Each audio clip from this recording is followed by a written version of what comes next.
What is up, guys? It is Jasmine and I'm back. If you are new to my channel, welcome. If you are already a subscriber, welcome back. I hope you guys are all doing well.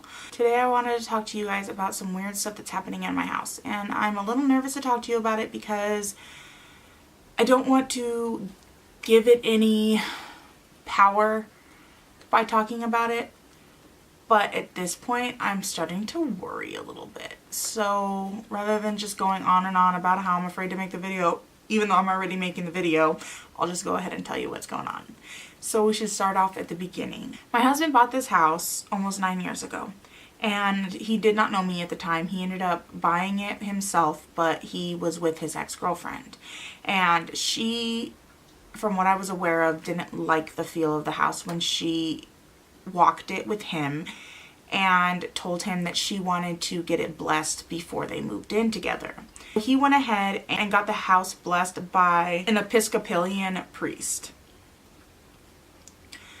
They didn't work out. There was a lot of problems and they split up, and then he met me. And I think I mentioned this in one of my Halloween videos, but the first night that I spent the night here, I was laying in his bed and I woke up in the middle of the night and I heard a horse and carriage.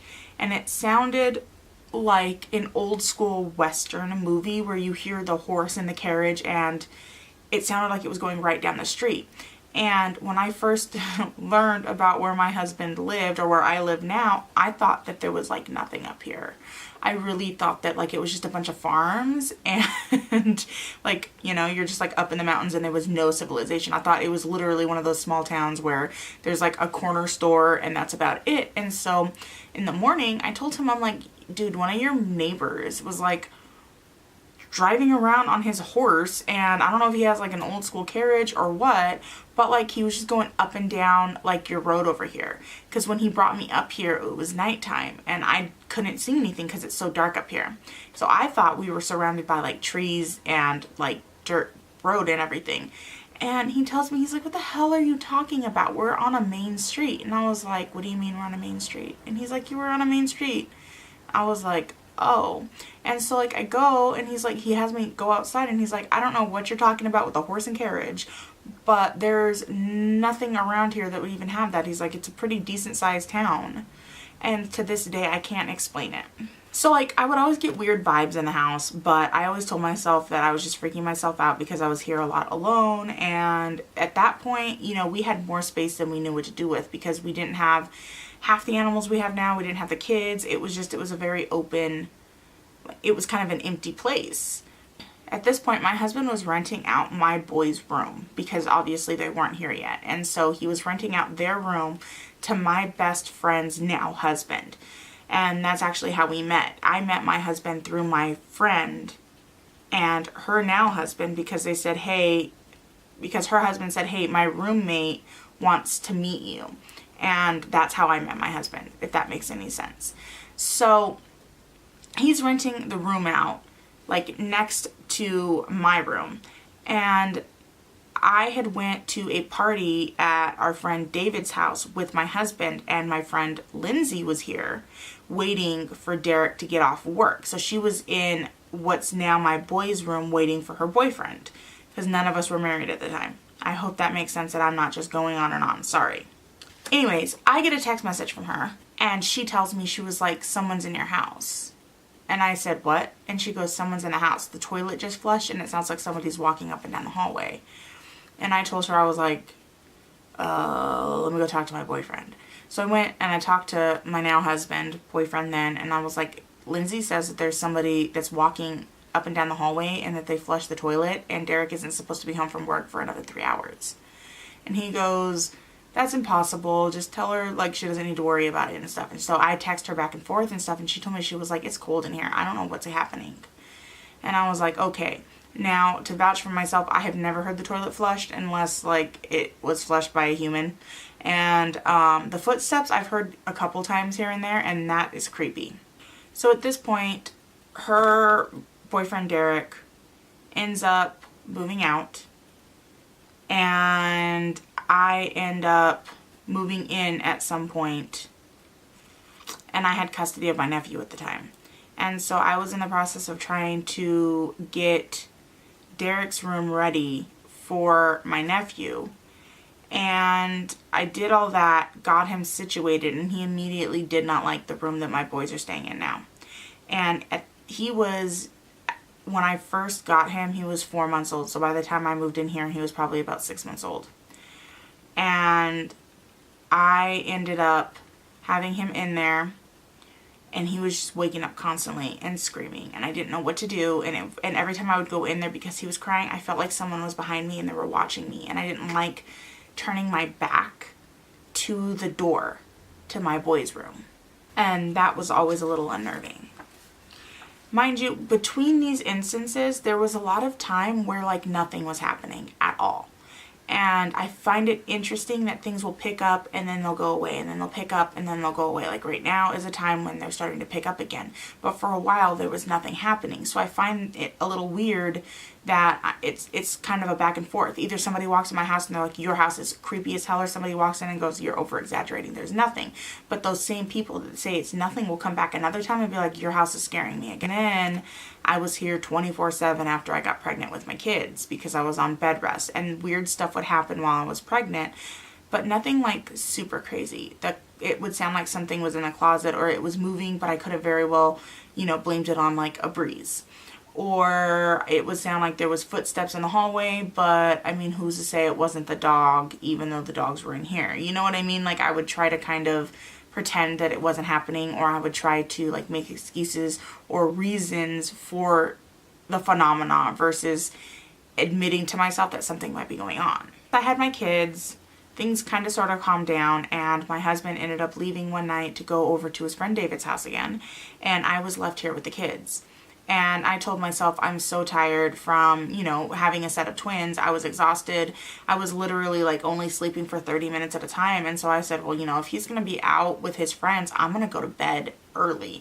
So I got my boys set up in their room in their little swings, because at that point that was the only way that they would sleep, is if they were constantly moving. And so I go into the kitchen to turn everything off. And as I'm in the process of doing that, both of my kids at the exact same time, out of a dead sleep, start screaming.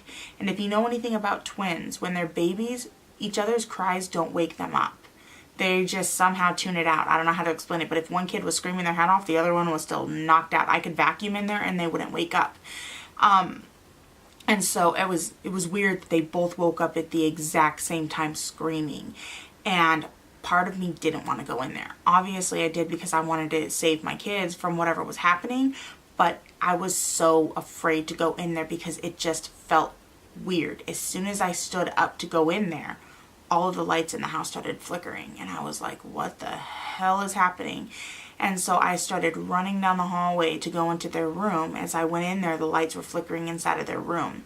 And I just remember I scooped them both up. I didn't even support their necks, which scares me to think about now, but I was in such a panic. I just scooped them up. I unhooked them real quick and I grabbed them out of there. Their swings were still going, and I ran into the living room, and I was holding them and sitting on the couch, and I was just looking down the hallway like, what is happening? What is happening? What is happening? Like by that time the lights had chilled out. Nothing weird was happening. And so I carried them into my garage, and I got 2 laundry baskets, and they slept in laundry baskets, and I slept on the couch until my husband got home, because I was like, I don't know what the hell is happening, but fuck this, is kind of what my thought was. I would have been outside, but it was cold and I didn't want my newborns outside, And that brings me to now.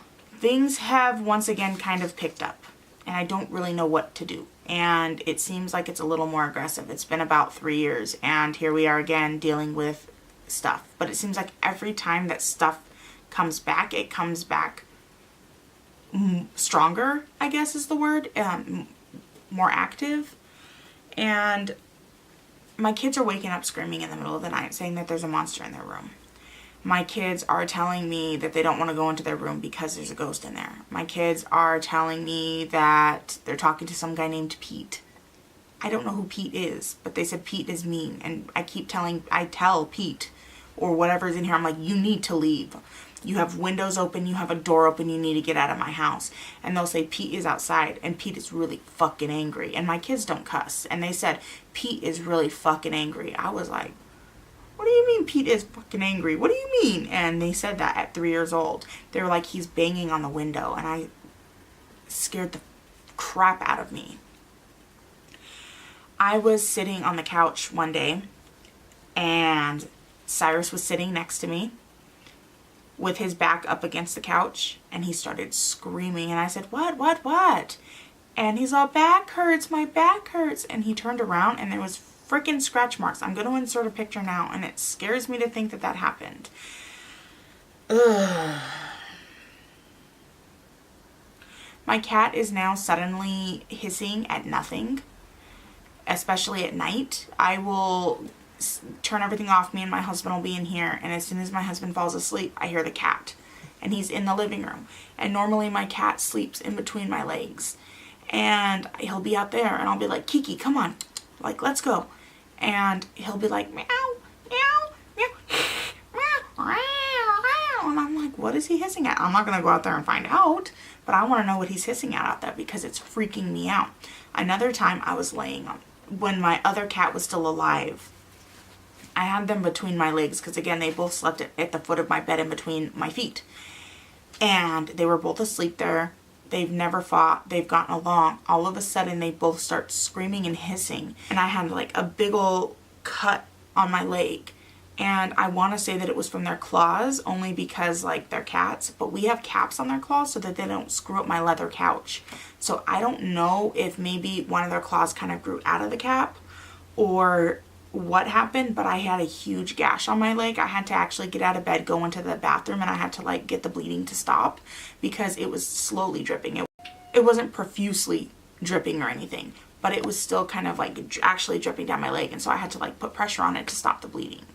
The dog just randomly stares at nothing, and she just doesn't look like she's happy about it. She doesn't growl or anything like that, but she'll just stare at it, and she almost looks scared, like she just kind of does that, if that makes sense. So me and my friend were trying out the EVP machine that you saw that I used inside of one of my Halloween videos, the one that I posted on Halloween Day of me playing at the cemetery with my friend. We were trying this EVP machine out outside of my house a couple weeks before because we were trying to see how accurate it was.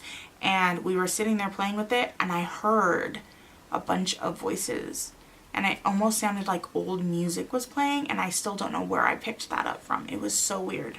Now, this is really what's kind of freaking me out. I'm starting to see something, and I don't know what it is that I'm seeing. It is a black orb. I'm going to insert pictures of kind of what it looks like.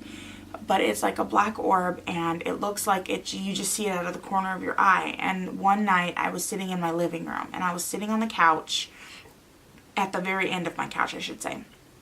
I was sitting there, and it kept looking like, if this is the couch and I'm sitting here, it kept looking like a wispy hand was coming up and trying to grab my foot, and it was black.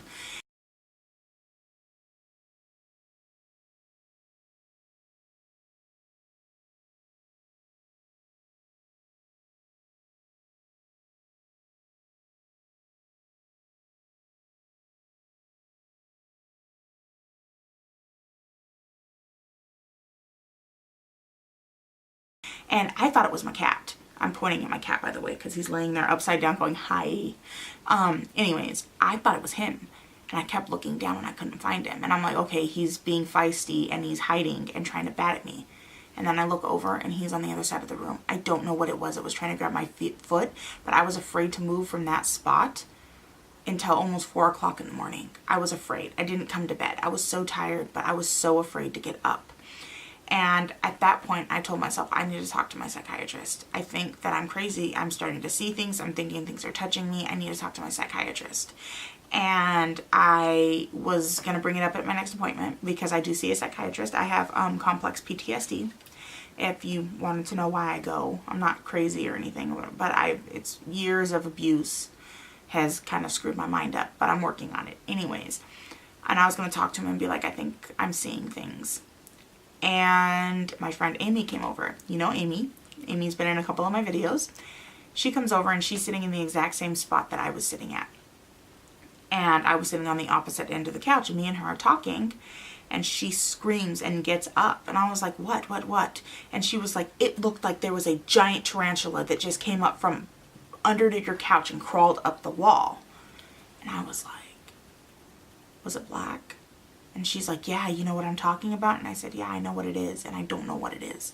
I know what you're talking about, but I have no idea what it is. And it was just, it looked like it crawled up the wall. And it has happened to me too. And it's just in that corner that I see it.